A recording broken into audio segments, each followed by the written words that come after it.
Hello friends, welcome to my channel Sushant Chess Wise. From today onwards, we are starting the new line, new opening, that is the Queen's Gambit. So we will be doing and talking about the move d4 now. So far we have discussed only the move e4. Let us see what is Queen's Gambit. It comes from the Queen pawn opening. So far we have discussed only the move e4. So we are going to start with the move d4 and some basic ideas of d4. So after d4, white is trying to control the c5 and e5 squares, and he might play e4 later on. So the bishop on c1 is opened, the queen is somewhat opened. So now what happens? White will try to play e4 later here. So black has two main ways to stop e4. So one is d5, which is most common. Today we are going to talk about this, which is in pawn opening, and then we will see what is Queen's Gambit.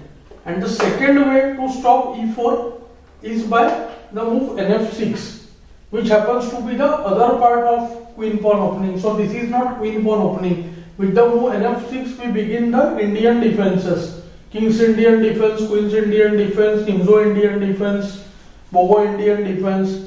We have all those with the move nf6. So today we are discussing the move d5. Place here c4, then we have the Queen's Gambit. As we have already discussed in many lessons before, that gambit means sacrifice of pawn in the opening. See, white is sacrificing the pawn, c4 pawn, it is going for free. But you sacrifice the pawn for two things. One, we do it for better center control or for higher development. Do note that this Queen's Gambit is hardly any gambit, because black cannot hold this pawn on c4 for very long. I try to show the idea today that why black is not able to hold the c4 pawn. So after dc4, this becomes part of Queen's Gambit accepted. Okay, and if black wants to not take this, then we call Queen's Gambit declined. So black has the move e6 here and c6 here, because this pawn needs protection from one of the pawns, because what white threatens? cd5, qd5, knight c3, queen will go away and white will get e4. So that is white's threat. So black has to respond to that. So either he has to play e6, c6, or today we are discussing Queen's Gambit accepted. So d into c4. Now white has many moves which are correct, but main and the best move is considered to be nf3, which happens to stop the move e5. But apart from that, knight c3, e3 and e4 all are playable. We should note that black is not much interested in holding the pawn. If he plays properly, he tries to play the move e5 or c5 quickly. But today's lecture is not about detailed Queen's Gambit accepted and all. Today I want to show you why this pawn cannot be held by black. So white starts with the move e3. This has some additional ideas, and it is better than e4 of course. e4 immediately allows e5, and there is some play that black is able to generate. So e5, then we see that after d, queen d1, castle will be broken. Okay, so white plays e3. Bishop attacks the c4 pawn. Now there are two ways to hold the pawn. Black can try to play b5. So this is starting off a very dangerous way of supporting the c4 pawn. It becomes this diagonal, and black is playing one more pawn move. See, white had played the center pawns. Black has started playing the side pawns. Now white attacks a4, immediately putting question to the b5 pawn. Now if a6, then a into b5, and we see that ab5 is not possible because of rook into a8. So the pawn is lost, and even the c4 pawn would be taken. Secondly, if b4 is pushed, then white just gets the pawn back by bishop c4, and he is very well placed. Okay, now the threat is queen f3, attacking f7 and queen a8. Another threat is bf7, kf7, queen f3 check and taking the rook. So b4 is ruled out. Finally, there are two other moves.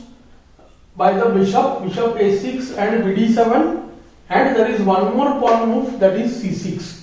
C6 also loses material after ab5, cb5, and now comes the main reason for playing e3, that is white has queen f3. See the move queen f3 now attacks a8 because there is no pawn on e4, and we see that black's best chance is to give up the piece either by nc6, queen c6, bd7 check when the rook is supported, or he can do bb7, qb7, nd7 again when the rook is supported. So one of the piece has to be given up in order to protect the rook. So that was about the move c6. So we can easily see that it's not possible to save this pawn with the help of pawns. Now we look at the bishop moves. Both lead to actually same position. After bishop a6, there is a very simple tactic: a into b5, bishop into b5, and now here again there are two ways. One, knight a3, doing a simple double attack. See, the knight went to the corner, it attacks the bishop and pawn both. So after the bishop moves, we can take bishop c4. White's rook is already open, knight is developed, this bishop will come out. So that is a good way. And second option, he can do direct tactic here: bishop into c4, bishop takes c4, and the move queen a4 check. So after queen a4 check, qd7, and white takes queen into c4. So we can say that white has only regained the pawn, but we see there are a lot of things which are working very much in white's favor. First, the queen is active, the rook is already developed. The most difficult part is to develop the rook. So the rook is developed early in the opening itself. Knights have their natural squares, and white has far superior control of center. Soon he will get e4, and white position is very good. So this is about some basic knowledge that why it's not possible to protect the c4 pawn. Let's look at one more way to support the c4 pawn.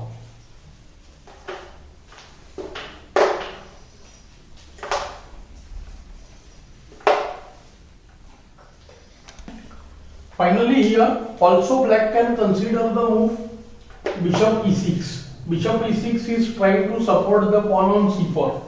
Okay, but now one big problem, what we can see, white can try to bring more attacks on c4 and win it immediately. But there are some things, some traps which white should avoid. For example, bishop c4 now is a blunder because bishop into c4, queen a4 check, looks like we will get the bishop, but now black has b5 and it is a rude shock to the white queen, or we can say to the white player, because b5 pawn supports c4, queen is attacked and the piece is just lost.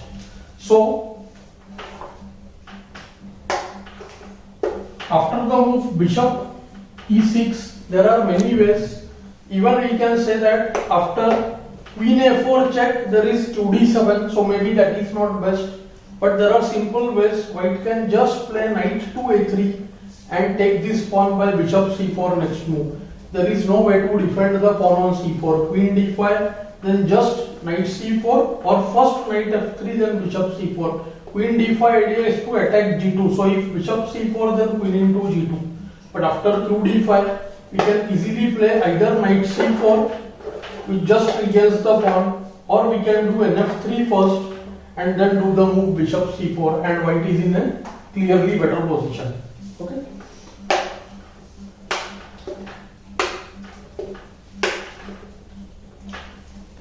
So this was all about the basics of Queen's Gambit.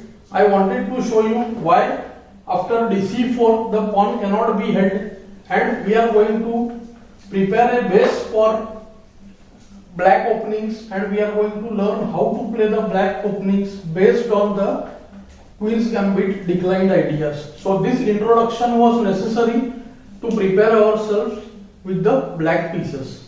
Okay, I hope you are enjoying these lessons. Do like, share and subscribe the channel. Thanks for your time.